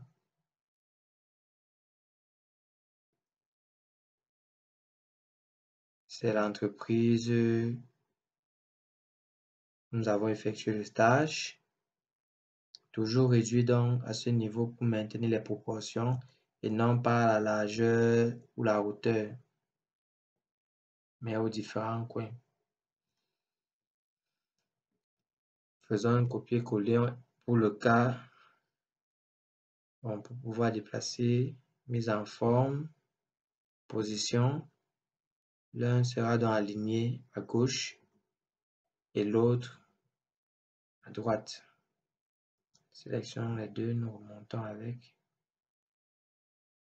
On va supposer par exemple, là c'est dans l'entreprise d'accueil et là c'est peut-être le logo de l'établissement où nous étudions.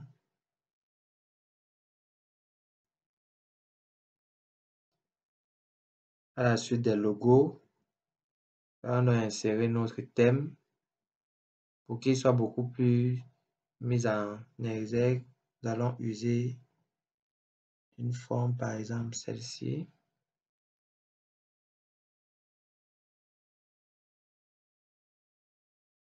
Position, nous allons centrer, puis nous remontons. Le thème dans analyse et conception du système Toto.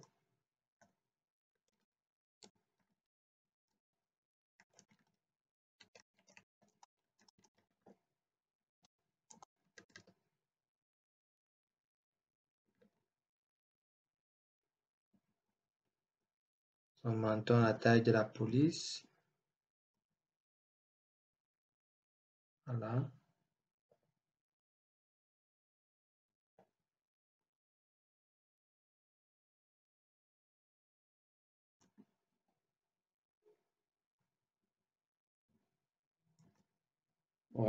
Nous rajoutons du texte. Rapport, pas besoin que ce soit en majuscule. Rapport de stage de l'année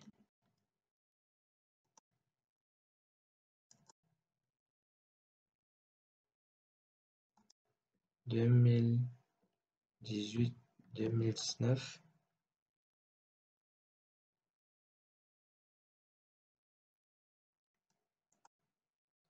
en vue de l'obtention du diplôme. Vous précisez votre diplôme.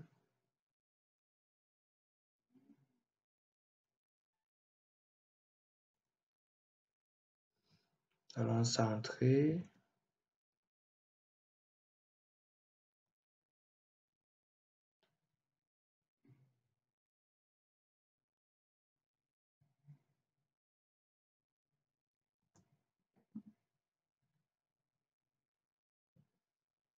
Précise la spécialité.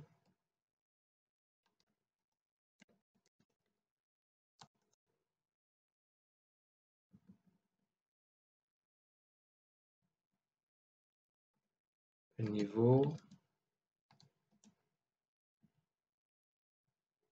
Bon.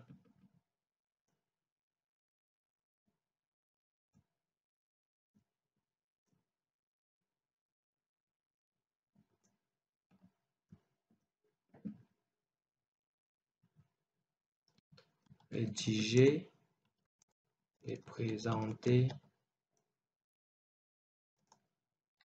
par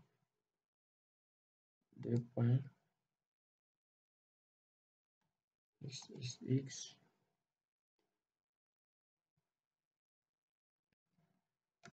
matricule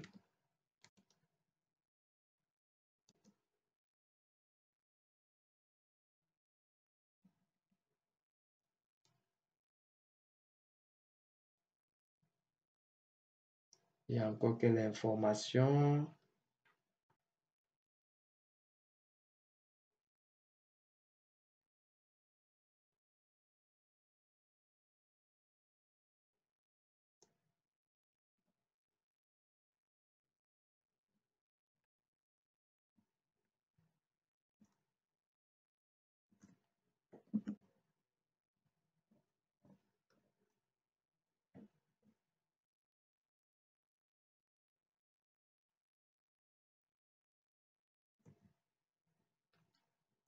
là les deux phrases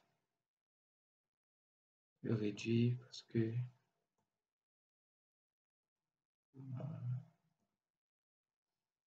en termes d'information, on peut rajouter d'abord les encadreurs. Une fois de plus, on peut utiliser un tableau.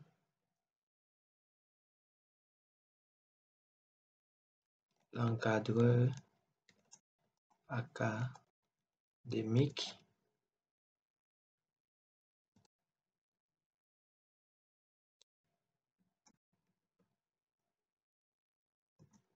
Encadreur professionnel.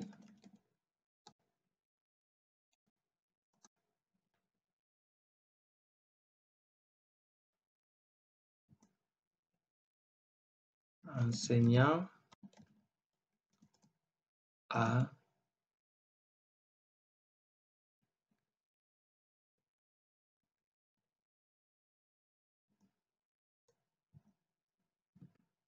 le poste de l'encadreur de professionnel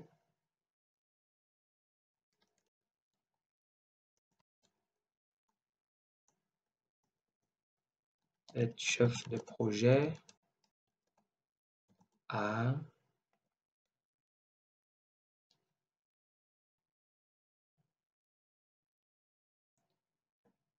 une fois de plus, nous allons masquer les bordures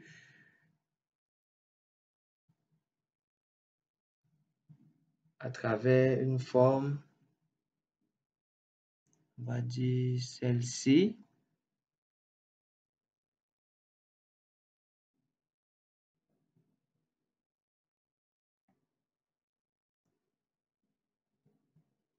Position tout en bas.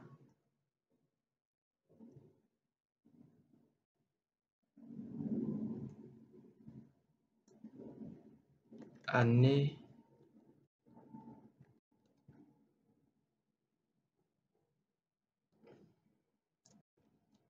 académique 2018-2019.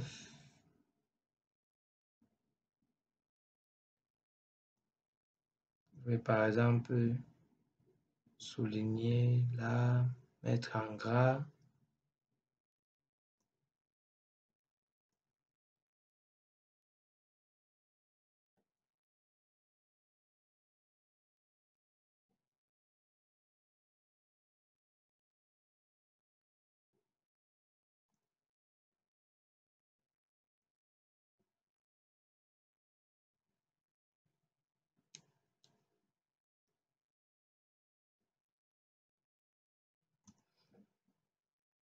Enregistre donc. Passer d'un exemple de première de couverture à ce niveau pour un peu plus d'esthétique. Vous pouvez rajouter une forme.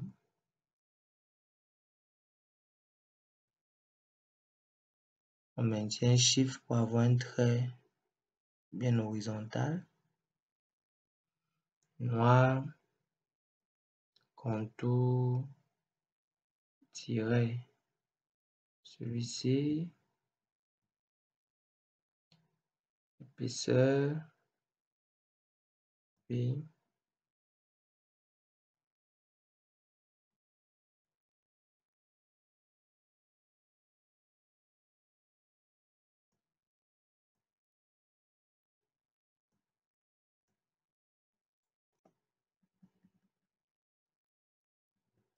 on essaie de le centrer autant qu'on peut. CTRL C, on sélectionne l'arrière, CTRL V.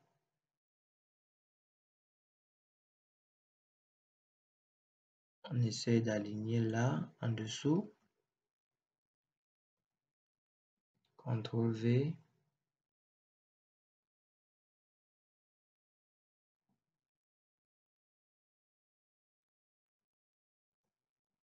CTRL V.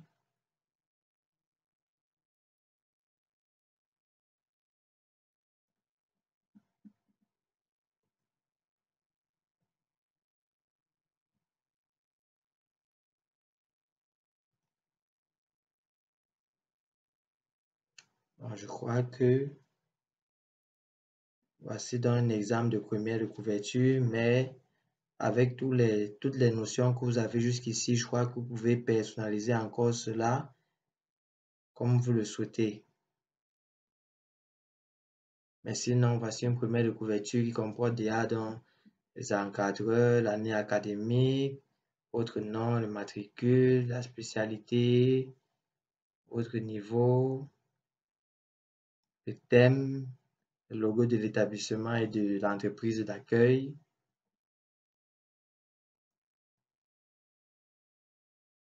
Donc, ce sera tout pour la première de couverture. N'hésitez pas à réduire le zoom pour avoir un aperçu encore plus large. Voilà. N'hésitez pas donc en commentaire si vous avez d'éventuelles remarques, questions ou suggestions.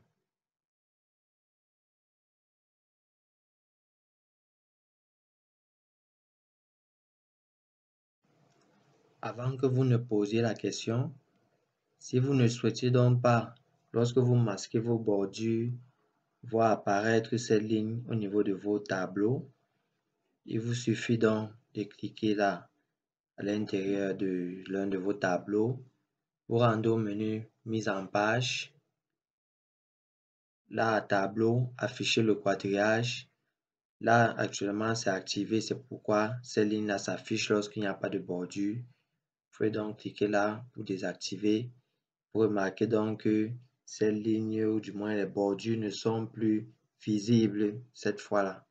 Donc, selon votre convenance, vous pouvez afficher dans le quadrillage ou le masquer.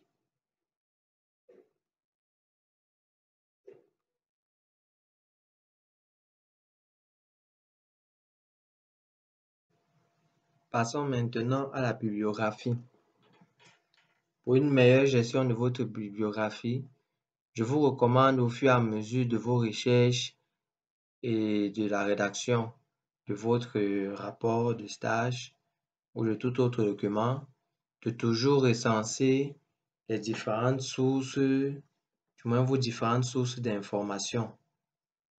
Pour ce faire, rien de plus simple, vous allez au menu Références, Gérer les sources. À ce niveau, donc, il est question pour vous d'enregistrer les différentes sources où vous recueillez l'information pour la rédaction de votre document. Pour ajouter donc nouveau,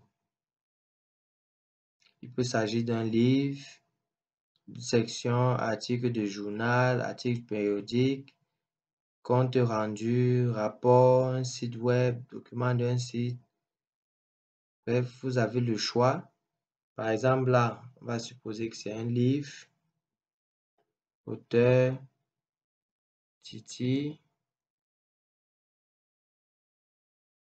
le titre, test, l'année de publication, une année au hasard,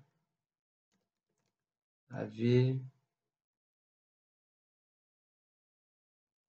Venture.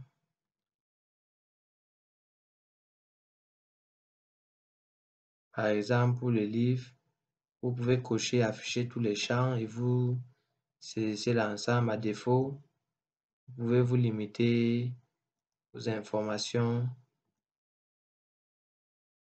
réduites. On fait OK. Nouveau. Peut-être que cette fois, il s'agit d'un site web que vous avez consulté. Auteur.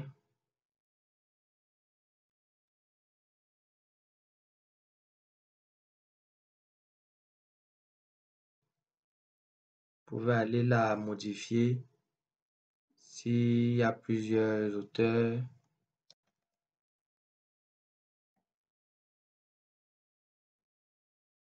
Vous pouvez rajouter tant que vous le souhaitez.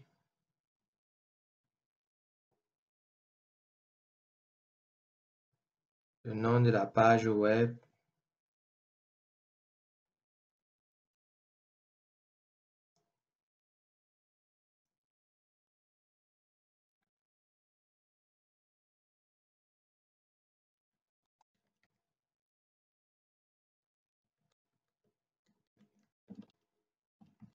Avantage de quelque chose, c'est pas.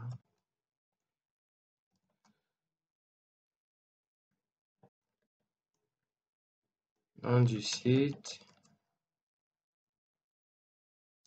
L'année.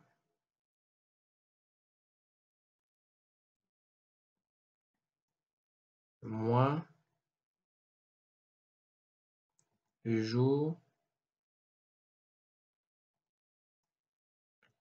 L'URL.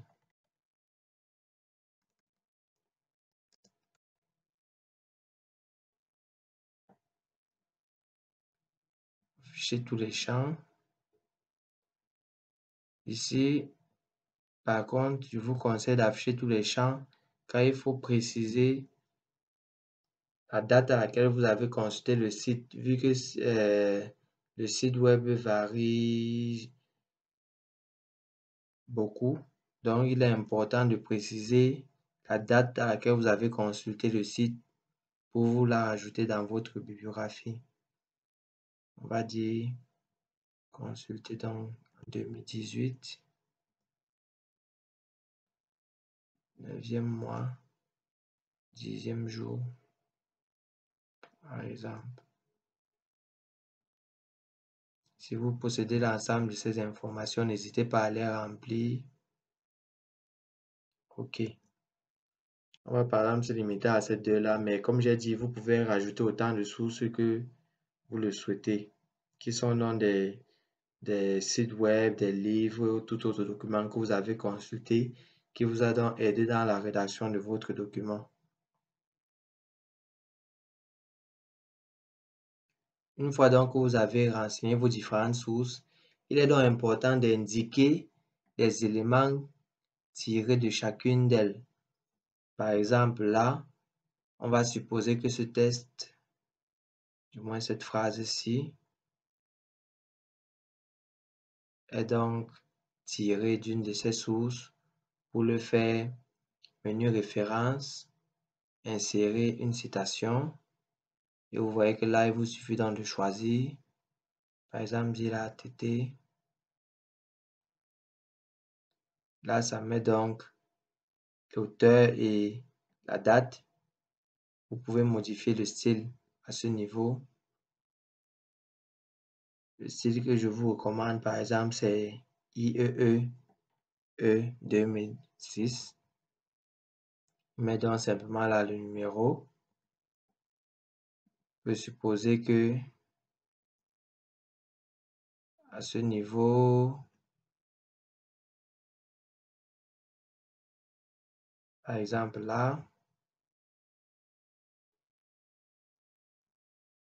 ça provient donc du Titi, ainsi de suite. Donc, chaque fois que vous saisissez un texte, une image ou bien un tableau qui provient donc d'une des sources que vous avez renseignées, il vous suffit donc d'indiquer cela à travers insérer une citation tout simplement. Et par la suite, donc, vous pouvez donc aller à la bibliographie pour générer votre bibliographie et ce, de façon donc automatique. Venez tout simplement là, vous mettez le curseur, bibliographie. Vous pouvez donc choisir parmi celles qui sont prédéfinies là ou alors venir là, insérer la bibliographie. Vous voyez donc que le 1, c'est donc TT du site en question, 2. Ainsi, toute personne qui consultera votre document pourra donc, une fois qu'elle l'apercevra, par exemple à l'indication crochet 1, se rendre dans la bibliographie pour savoir donc exactement d'où c'est tiré. Et comme là, c'est par exemple le site, comme je vous disais tantôt, ça précise dans la date de consultation du site en question. Et chaque fois donc, vous pouvez venir mettre à jour votre source et rajouter les citations. Et bien entendu, il doit à ce niveau mettre à jour les champs pour pouvoir rafraîchir votre bibliographie s'il y a de nouveaux éléments que vous avez rajoutés après avoir créé votre bibliographie dans le document. Toujours enregistré.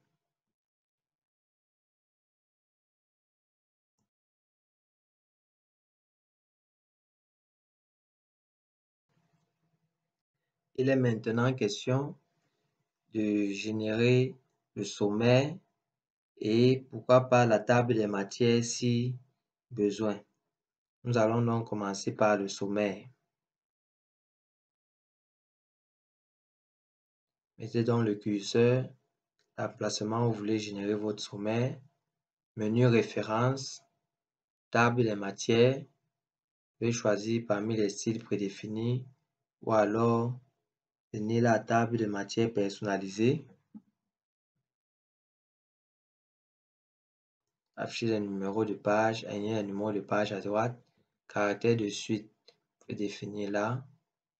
Le format, vous pouvez choisir parmi ceux proposés par Word ou choisir depuis le modèle. Venez donc là en option. Chapitre donc, c'est bien le niveau 2.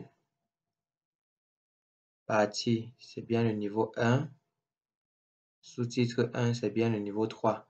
Vu que là, c'est le sommaire, généralement, on va s'arrêter donc à ces 3 éléments. Bon, titre 1, vu qu'on n'a pas utilisé ceci, vous pouvez laisser ou tout simplement supprimer comme ça.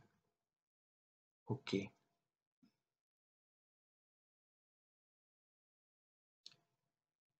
Vous pouvez donc arriver là, puis en option, c'est déjà fait.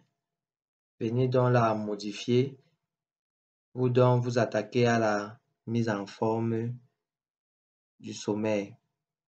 TM1 qui sera donc pour le premier élément sera donc Times New Roman 12. Vous pouvez modifier cela à ce niveau. Mettre par exemple ça en gras.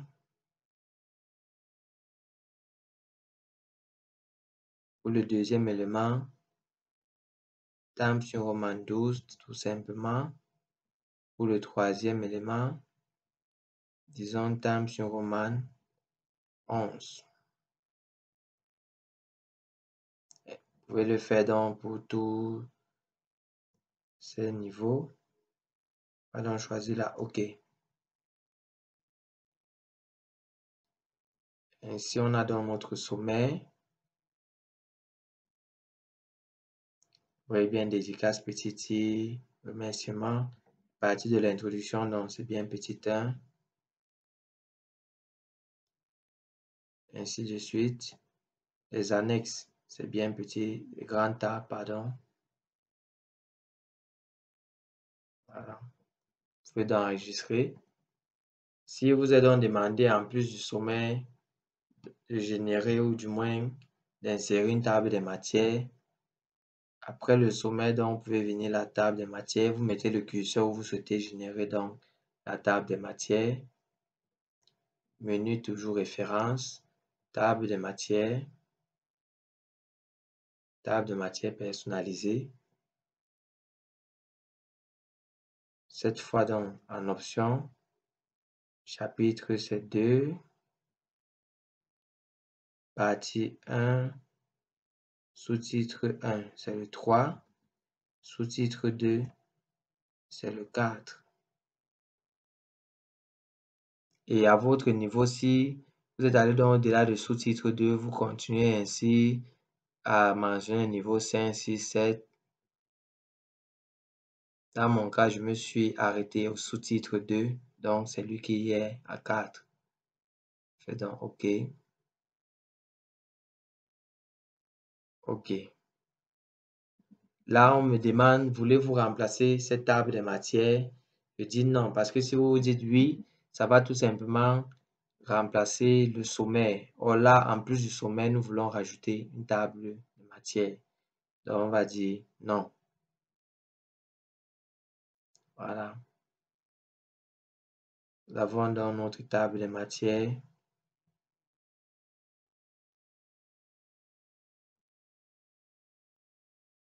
avec des éléments comme là, organigramme, fonctionnement au niveau du grand 4 du chapitre 1. Si on va au sommaire, clic, grand 4 du chapitre 1, vous voyez que là, on n'a pas le petit 1 et le petit 2 comme en table des matières, parce qu'on s'est donc limité à 3 niveaux hiérarchiques. Voilà, organisation générale d'OSS. Organisation qui a donc petit 1 organigramme, petit 2 fonctionnement, qui ne sont pas visibles là, mais au niveau de la table des matières, vous voyez bien qu'ils sont visibles là, petit 1, petit 2.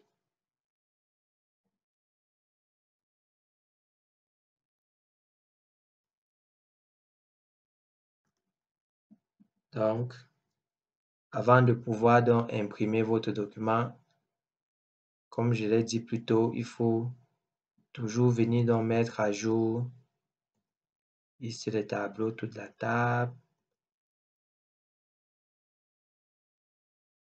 Mettre à jour toute la table pour être sûr que toutes ces informations sont réellement les dernières, prennent en compte vos dernières modifications. Table des illustrations donc, bibliographie,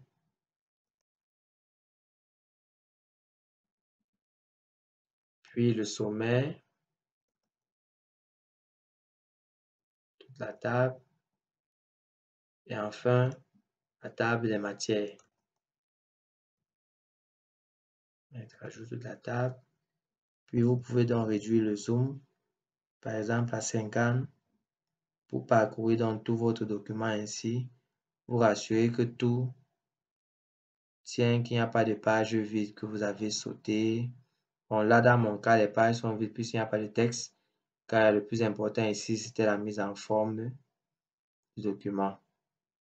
Bon, donc il n'y a pas de page vide, et pas d'image décalée, tout est en place. Une fois cette vérification faite, votre document est donc prêt à être imprimé ou à être envoyé à qui de droit. Si vous avez aimé, je vous prie de liker et de partager la vidéo. Si vous avez des questions, suggestions et autres, n'hésitez pas à nous écrire en commentaire. N'oubliez pas de vous abonner à la chaîne et à activer la cloche de notification si ce n'est déjà fait. À très bientôt sur OSS Channel.